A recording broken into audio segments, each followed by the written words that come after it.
વાંધો નહીં, પણ મેં નક્કી કર્યું છે કે આખી જિંદગી હોમી નાખવાની થાય ઠીક, બાકી મારા ઝપટે ચડ્યા એટલે દારૂ તો મુકાવાનો છે 1000%.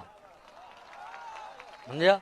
એના માટે જીવું છું. બાકી ઠાકરને કહી દીધું છે કે કાલ કદાચ આ ધરતી ઉપર જો જન્મ આપ્યો છે, મારો ઠાકર 9 વર્ષ વળ્યો છે, તો થાય ત્યાં લગીને આ છેલ્લો શ્વાસ રે લોકોના હિત માટે દોડાવજે. અને કાલ આમાંથી છીનવીને મારા ઘરે લઈ જાઉં, કોકનો ઉપયોગ કરીને મારા ઘરમાં નાખું, આવો ક્ષણિકે જો વિચાર આવે અને ડાબો પગ જમીન ઉપર હોય ને જમણાનું ડગલું માંડું ને તો અહીંયા ઊભો મને વેતરી નાખજે ભાઈ. ભાંગ્યાનો ભેરો બની જાઉં ગોવિંદબા, રાતનો કદાચ વેહામોય બની જાઉં. અને મેં ઝાલા પહેલાય કીધું બાપ ના હોય એનો બાપે બની જાઉં. મારે ઘેર અવતાર લેવા આવવાની જરૂર નહીં ઝાલા. અને જે બોલું એ હવાર પુરવાર કરવું તારે બોલ.